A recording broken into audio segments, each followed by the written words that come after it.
Happy Friday. Hope you can all hear me.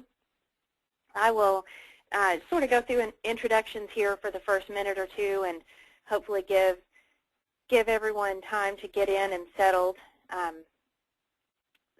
Just one couple of notes about the webinar. On the little panel that's on the side, you can type in a question. You can also press a little button to raise your hand.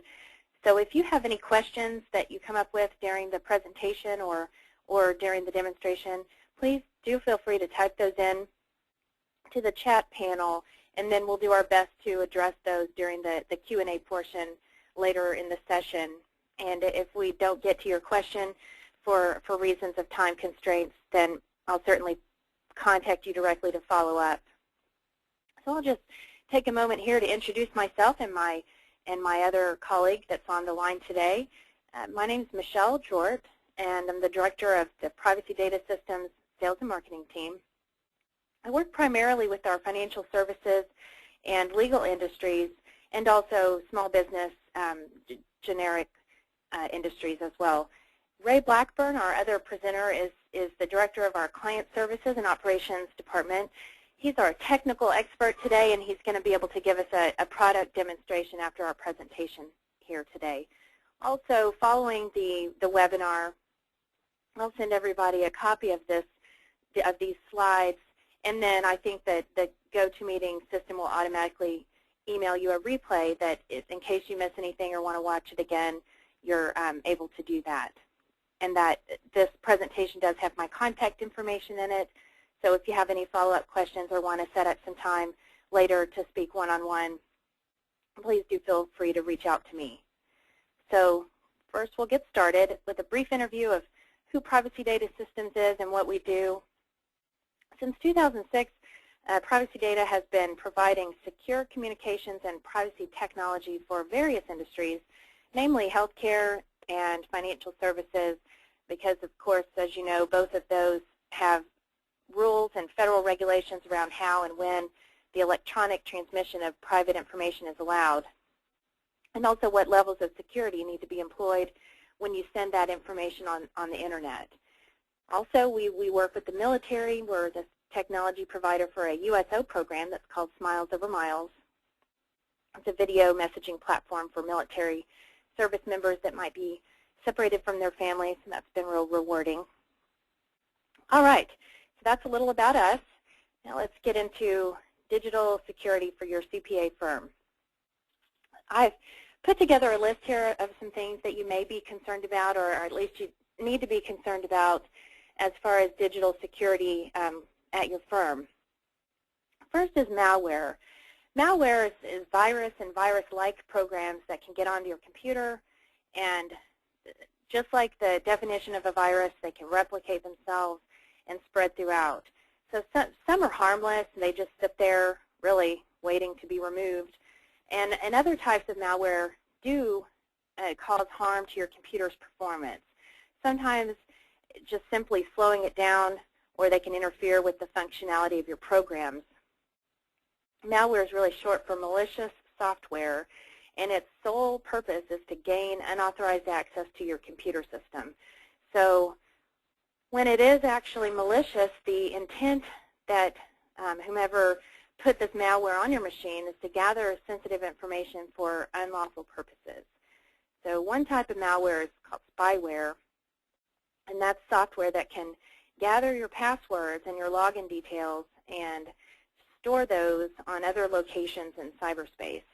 So I'm sure you've noticed that the safest online areas protect their login pages with the HTTPS connection. So that's to prevent keystroke logging by spyware.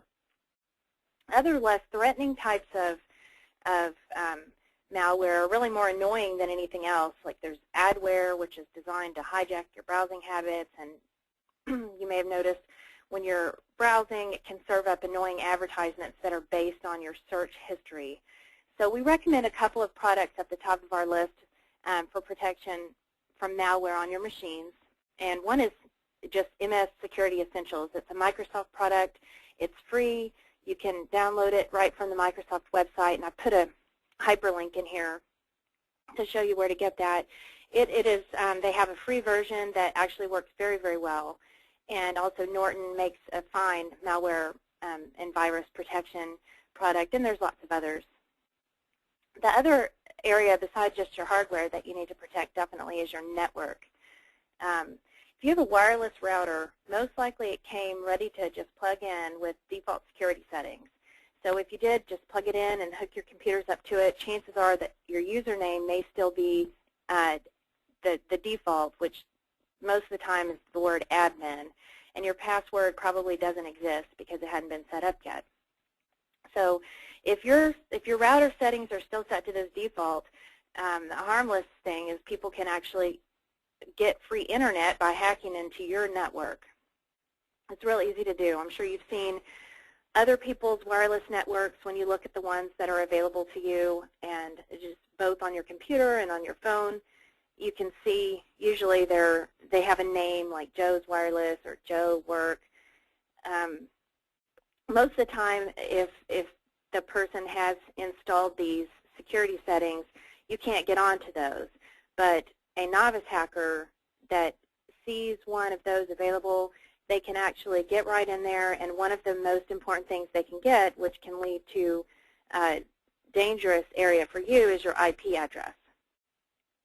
That's real easy if someone has your IP address and your router is unlocked, to get on the internet, log into your router, and if the settings are still that default, they know exactly, according to which type of router it is, what those default settings are.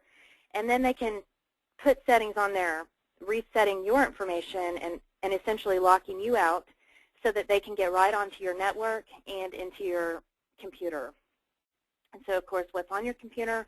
Probably lots of information that could include your clients' and private financial data. There are instructions all over the internet. You can search on YouTube for how to get into people's computer, and you can come up with videos that literally show people exactly how to do this. So it's very prevalent, and it doesn't take a hacker with a lot of smarts to be able to get into your confidential information if you don't have your network locked down. Spoofing, this sometimes is only an issue if you have a portal or an internal site. Most of the attacks that you see in the news probably aren't likely to affect you as a small business owner, but just to be aware of what that is, it is a technique that's used by hackers to get information from the people that you do business with. So they can create a fake portal or a site that could look almost identical to yours, but actually is not. So you may have seen emails that come from banks. PayPal is one that gets hit by spoofing all the time. And I've gotten emails from both my bank, not really my bank, but something that looked just like my bank, and I get them from PayPal all the time, where they're asking you to put in your information. I had something that came from Bank of America one time that wanted me to enter my debit card number and my PIN number. And of course, I know that Bank of America would never ask me for those pieces of information, especially not via an email. But some people just don't have any idea that this isn't real, it looks real, and they get fooled by this, and suddenly a criminal could have access to their money, and identity theft happens all the time. So it's very dangerous, and if you ever feel that your portal or your website has been spoofed, the FTC has an ID theft department that is just the best place to report that, and then they can take care of it from there. So email, I put that down here in the spoofing category, and we'll go into a little bit more detail about email now. Email spoofing is really, really easy to do. If in your email settings, you've got control over what your display name says, who your email looks like it comes from. So anyone can go into their email, they can change their name to your name, and if someone's not paying close attention, they may get an email, it looks like it's from you, and they could pass off some information that's really not supposed, not coming to you. It'll be going to the other person that's not you. So it's very easy for a person with criminal intent to make their email look like it came from you. So if you have a habit of emailing your clients directly through just regular email platforms, make sure that they realize that you're not going to ask them for confidential information via email. And so, you obviously wouldn't be asking them for a copy of their bank statement or anything of those nature. The IRS has a publication that really does a good job of addressing digital security as a whole, but also talks specifically about email, and I put a link to it here. It has a checklist that you can just sort of go through and make sure that you're following the proper procedures for safeguarding taxpayers' data. A couple of the key takeaways with regard to email is, according to the IRS, email should always be, the taxpayer information should be encrypted when attached to an email. So if you're going to send a document or something that contains private financial information, that document should be encrypted. In addition, the taxpayer information when being transmitted should also be encrypted.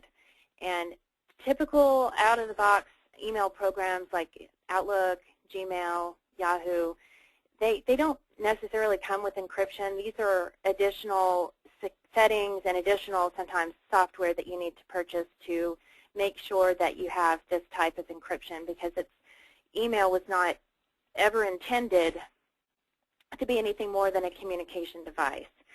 So you should definitely employ additional security to email and not just send and receive information by unsecured email with your clients. So just to kind of recap, as a trusted professional, it's important to provide a secure method of this type of communication with your clients so that they feel assured, and you can too. So here's just a good and bad. Good would be providing them with a secure method for reaching you, and vice versa. Bad would be asking them to email, and I put or fax because, of course, fax is not always secure. Don't have them send you their tax return copy in an unsecure way. So it may not surprise you that our company offers a secure alternative to email, but before we get to that, I'm going to switch over and talk about another related topic. So this is the biggest tax prep challenge from last year, according to a survey that went out following tax season. So the survey asked, in this particular question, what were the top 3 bottlenecks in the overall process to prepare and file tax returns? So the number one response, 73% of CPAs that were polled said that their number one issue was waiting for the clients to send in tax documents or documents. So the bottleneck there, the top bottleneck, was waiting for the documents so that you then on the other side can start working on filing the return.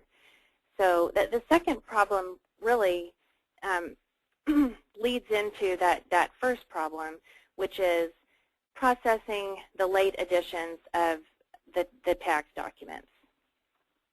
So of course, the longer it takes to get those documents in your hands, you're waiting for them. And what we've got here to show you today is really a solution that addresses both the digital security aspect and then this time aspect, which the speed of the internet works in our favor, but of course we need to temper that with security to avoid the dangers of communications via the internet. So what Privacy Data Systems offers as a solution for really both this speed and security is really a whole suite of tools that are available with a single license. We have the ability for you to both send and receive confidential information, tax documents, QuickBooks files, etc. Our solution works a little bit different in that your clients need not have an account. They can certainly communicate to you without having to sign up, register, or log in to anything, and we'll show that to you in a moment. And our solution is very easy to use, and it doesn't require any installation and typically no assistance IT. So it's very user-friendly, easy to use, and you can get a lot of your business done with the speed and convenience of using a solution that's online. So again, this slide simply shows you the tools that are available in the product that we have for you, and that is secure email with proof of delivery, a private secure inbox, which is our alternative to a client portal that you can share with your clients to receive directly from them, which gives them that secure way of sending their tax documents to you. Also, secure storage, online storage that is encrypted for you. And then we also have e-signature, electronic signature capability, which gives you a way to get a valid electronic signature from your client, so on their tax forms, on any other documentation, and that is, of course, all online and it's paperless. So we wanted to give you a brief demonstration of this platform, and I'm going to switch at this time over to Ray, who will be able to give us a demonstration. And again, if you will type any questions that you come up with during the demo over there on the little chat panel, we'll get to those as we can. Thank you. Thank you, Michelle. What we're going to do is move through some of the different products that Michelle mentioned there at the very end that come with your privacy suite. And in doing that, I'm going to start by just logging into my account, and I do that just simply by having an internet connection. And what I'm needing to accomplish today is I need to send some past tax returns for 2009 and 2010 to my client, John Smith. And I also need to send him a tax form for a signature. And so in needing to accomplish that, I'm going to just go into my account, and we're going to go through the sending process, and then we're going to actually switch hats to the recipient view and see what it looks like for my client to receive that information from me. And to end it, we'll take a quick look at the inbound portal that you have through us for your clients to send information to you. And in our example today, we'll have John Smith send over a QuickBooks file to me that I'm needing from him. So we'll just run through those couple of quick examples. Your account has lots of other tools and features and support areas with it, but to make best use of time, we're just going to go straight into accomplishing our couple of tasks. And so from the main menu, I'm going to select Send ePackage. And the Send ePackage screen is where I'm going to go to send over the tax returns that I'm needing to get to John Smith, my client. So I'm just going to type in tax returns, and you can see that when this window opens, I've just got a couple of tabs available. I have a message tab to complete my subject and a short typed message, and so I just type something in briefly here. And once we've accomplished that, there's other features such as voice and video available that we have in your account for you, but we won't focus on that today. So I've completed my message tab. I just need to now select John Smith as the recipient for these for this information. If he were not previously in the account, I would just add him as a new contact by clicking this option. Since he is someone that I've sent to in the past, I'm just going to find him from my drop-down list, and it'll just show his information as a confirmation that that is the person that I'm choosing to send to. I'm just going to add a text alert to the notification for him, and now that I've selected my contact, I have other optional features below that you can review at a later time, but we'll just keep it moving in terms of the minimum requirements to get this securely to our client. And so now that we've typed the message and we've picked our recipient, now I just need to find those forms and attach them. In this example, they're not in my vault, which is the files that are being illustrated here just show documents that are available to me from my vault that comes with the account. In this example, I've got these two past tax returns saved on my computer. They could be on my network, wherever I would store that information. But to get to that, I just click on Upload New File, and I navigate in my normal Windows Explorer window. I select the returns that are needed, and you'll just see that it opened those into a window and is going through the quick upload process. Very quickly it will make those available, and as soon as it completes this process, I'll see that there's two files attached. The two tax returns for 2009 and 2010 are ready to be sent, and I can just click Send ePackage. And at that point, my client, John Smith, will receive an email alert that provides access to those two tax returns, but all done over a secure and encrypted channel. So I had 2 tasks that I needed to complete, and that was the first one.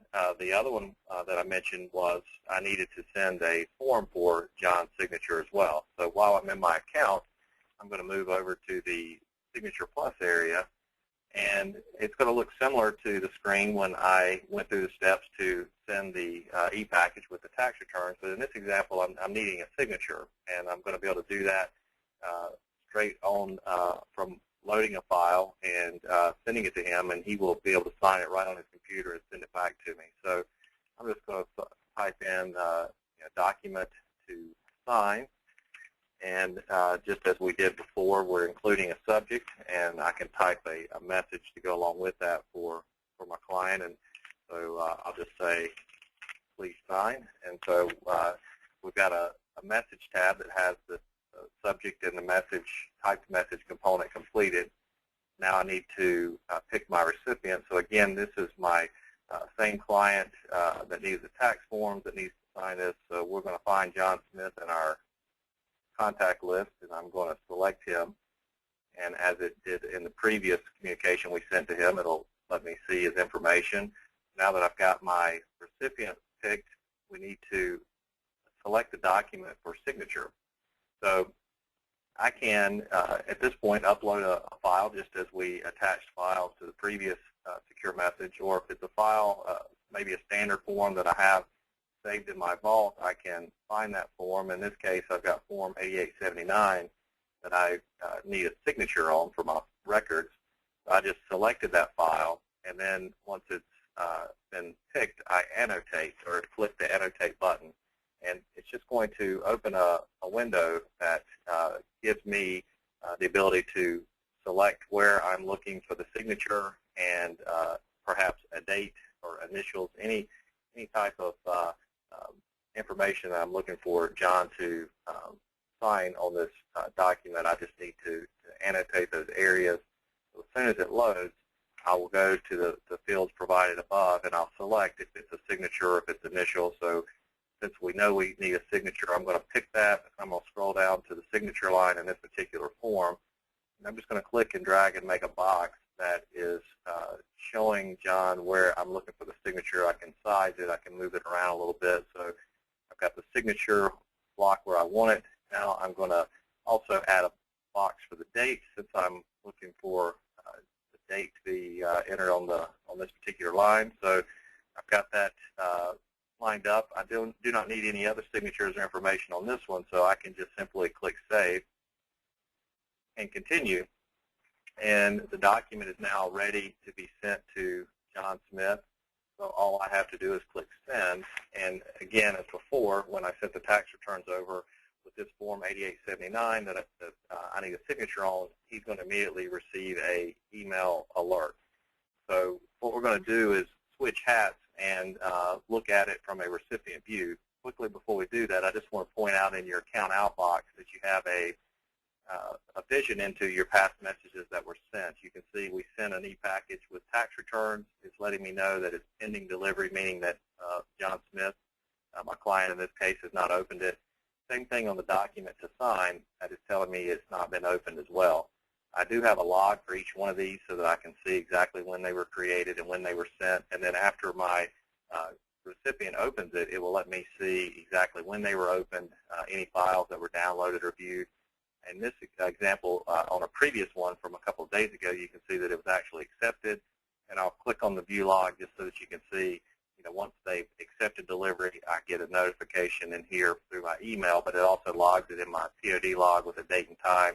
And I can also see that they downloaded the tax return that I sent to them. So you have complete tracking and vision on your messages that have been sent. So what I will do is we've accomplished our two goals to get information to our client. And I'm just going to log out of my account and open my email client. And so when you send to a recipient, they can receive your messages in any email client that they utilize. This is just Outlook. So I'm going to click on the tax return subject message that we labeled it as, and now we're on your client's computer in this example, and we can see that John Smith can see his name, see that he was the intended recipient, and he has the ability to just click the button to open the e-package. And then he's just going to be asked a couple of things. The first one is optional. We did require an access code, so I'm going to enter that in. That's just an optional password that you can add as a sender. And it's asking him to acknowledge he was the intended recipient. Once he does that, we're going to click Open e-package, and it's going to display the message. So this is exactly what my client is seeing after I sent those returns to him. It's letting him know here's the information. I had my signature included in my message. I also have an attachments tab where the recipient's able to view or download the attached tax returns. So that easily and quickly they were able to securely have that information available to them and access it straight through their email client. They also have a reply button, so if they need to send me a note back with any questions, they can hit secure reply and easily right there send a message back to me that will still be handled through the secure channel. So that's how quickly and easily we were able to accomplish goal number one of sending over 2 tax returns to our client.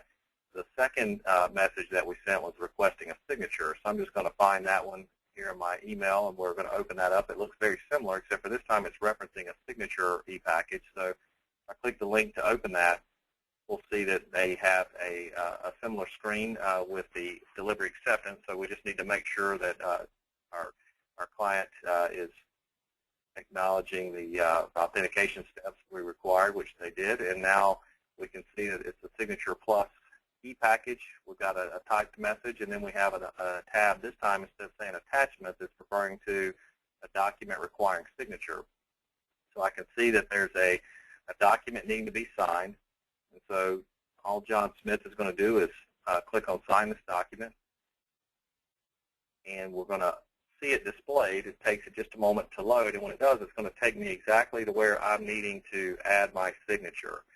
So this is how, instead of printing and scanning and signing and going through the multiple steps it would take to try to get this back into an email to send back, all your client has to do is just click on the place where the annotation was made, type in their name, and click Apply, and you can see now the signature has been added to the line. It has an e-sign certification ID that comes with it, and also they have the ability to, since we required a date, type in the date and click Apply. So we now have the signature and the date. All that's left is just to save that information, and you'll see that it'll update to show that the document has been signed at this point. So the signer would be able to view it. Most importantly, they can download and save that for their local records. And then me, as the party that sent the form over for the signature, I immediately receive a notification that provides access to the signed document. So I instantly have access to that newly signed document. So just wanted to show you guys how easily we could accomplish those first 2 goals of sending over 2 tax returns in the first e-package, and then also getting Form 8879 signed by our client John Smith, all just within a few moments, but most importantly being done over a secure channel and a secure pathway. So the last thing I mentioned that I would like to show is the signature or the secure inbox capability that Michelle mentioned before when we were describing a portal. One of the things that you also have access to that comes with your privacy suite is what we call a secure inbox. And you'll notice in my email signature, it's letting you know if you're wanting to send me confidential information, please use my secure inbox. So I provide that to anyone that I communicate with, and you can with your clients as well. And John Smith, who we've picked on a lot today, that signed the form for us and also received his tax returns, well, I need something from him right now. I need him to send me his QuickBooks file or QuickBooks updates. And so what I have done is requested that from John, and in my email he had that link available, and click on that, and it's going to open a web page that allows him to type in a subject letting me know here are the QuickBooks files. He can type me a message if he likes. All he has to do at that point is just enter in his information and email address, just so that I know who it was that sent the information over. And then he has an attachments tab where he can click to upload the QuickBooks file, just as we did before in the previous examples. It will just let me find it on my computer or on my network. I can send, he can send me a file up to 500 megabytes per file, so it's allowing for virtually files of very large size and any type. So if I need multiple QuickBooks files, they can all be sent straight through this form by attaching them all at the same time, and then just clicking send to Ray Blackburn, and that information will come to me immediately. I'll receive it in the inbox of my account, but I'll also receive an email alert that provides instant access to the information. So anytime I have a client that needs to send me any information that would be somewhat personal, such as the QuickBooks files, such as tax forms that I need from them, they can always go to my secure inbox page to submit that information to me, even as a non-account holder. It's available to anyone. And just to give you another quick look at how that can be used, a lot of our clients not only put it in their email signature, but they'll put access to their secure inbox page on their website. Just as Michelle mentioned previously, using it as a type of portal. In this example, this is a firm that has a secure send button on their website. Any of their clients that click that, it has a page that's just explaining a little bit about what that means and how they're trying to protect their privacy. And when the client clicks on the link to that, it's just going to move them to a page that actually looks similar to what I showed before. It's just providing them with the fields. In this example, this firm has a couple of different contacts that they can pick from that they may send to. They opted to add a company logo. They also have the same available fields for the sender to complete and the attachments tab. And then they just click send, and that's how they're able to control and securely receive QuickBooks files, tax forms, personal information from all of their clients, and make sure that it's always sent to them over a private channel. So I hope that these three examples provided some good insight and gave good information, but I know I moved quickly, and I'm going to transition this back to Michelle, but we're both happy to answer any questions and try to help make sure anything that was not clear as I move through this at a rather quick speed, we'll be happy to try to explain that with any questions. Okay, thanks, Ray. I did have a couple of questions, and I just to make it a little easier, I may just read the questions and have you field them if that's okay with you. First question is, what type of encryption is used? It's a good question. Thanks, Michelle. It's AES 256-bit encryption, and so we all of our standards, and that's as it relates to all the files and any storage of information. There's a couple of layers to it. Also, as you may have noticed when we were on our web pages, anytime you're connected with a privacy data system server, it's always in an HTTPS connection, which just means that you're in a encrypted, secure connection with our server at all times. And so very similar to when you're online banking, the same type of connection you would expect to see when you're communicating with your bank. So that's from a high level, hopefully an answer that helps speak to that question. Oh, yeah. Thank you, Ray. This next question is a little related. Where is the data stored? Yeah, we have a data center in Dallas, Texas, and it's one of the largest data centers in the world, and it's in a secure facility with 24-hour security and surveillance and all the protocols in place for the highest standard. It's a SAS 70 Type 2 facility, and I guess Michelle, you may be able to help me remember the exact acronym for the newest standard. But yeah, the newest standard, it's what's formerly known as SAS 70 Type 2, but it's SSAE 16, which is just the newest classification, and we do have all the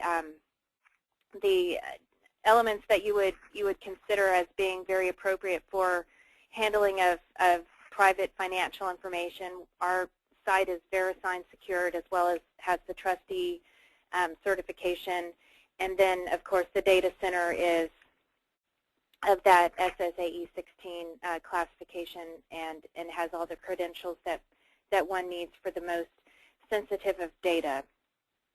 Another one item that I, Ray, can you go to the next slide? I forgot to mention this earlier, but I'll go ahead and mention it in closing. We offer a free trial of this platform, which lets you utilize a fully featured, our pro version. So if you sign up for a trial, you're able to do and try on your own all these tasks and capabilities that we showed today. But from a pricing standpoint, it's very reasonable. The cost of this platform is only $14.50 a month, or $145 a year. So as you can imagine, one overnight courier delivery costs about the same as an entire month's worth of service, and it is unlimited in that you can send and receive an unlimited number of messages, which is really nice. In addition, just sort of as a side note, we do have clients that choose to offset their license fee by adding, a secure delivery fee to their client statements. So that's we have some literature on how to take advantage of that if that's something that you choose to do. But just know that the offsetting of the cost is a common practice, because this isn't it's not email. It is a secure delivery mechanism, and so it's special and it's worthy of being a line item fee per se. So in closing, if you would like to see something a little bit more specific, or want to talk about the needs that you have at your firm, or if you have something specific to ask, we'll be happy to set up a one-on-one session, or you can certainly call me. My phone number is right here on this slide, and my email address. We do have a trial button on our website. I think it's on just about every page. You can get access to the trial. But you may have seen the particular website that we had set up with these webinar times and dates listed on them. There's a place right there, this blue button, give it a try. That will get you into a trial, and we don't require a credit card for that, so you can sign up for it and try it out on your own time and give it a whirl. We can, of course, send you additional information if you've got something specific that you'd like to hear about. Happy to address that. And again, we've sort of come to the end of the time that we had for this today, but I want to thank everyone for spending time with us on a Friday afternoon, and I hope that you enjoyed the presentation and hopefully see some capabilities that could perhaps help both address your digital security concerns and also help you speed up some of the paperwork processes in your firm. So again, this concludes our presentation for today. Thank you, Ray, and thank you, our attendees out there. Sorry that it's not a little bit more interactive, but we do have also weekly sessions that are sort of an open forum, so you're welcome to come to one of those in the future as well. But thanks again for your time. We hope everyone has a good weekend and look forward to speaking with you soon. Thanks a lot. Bye-bye.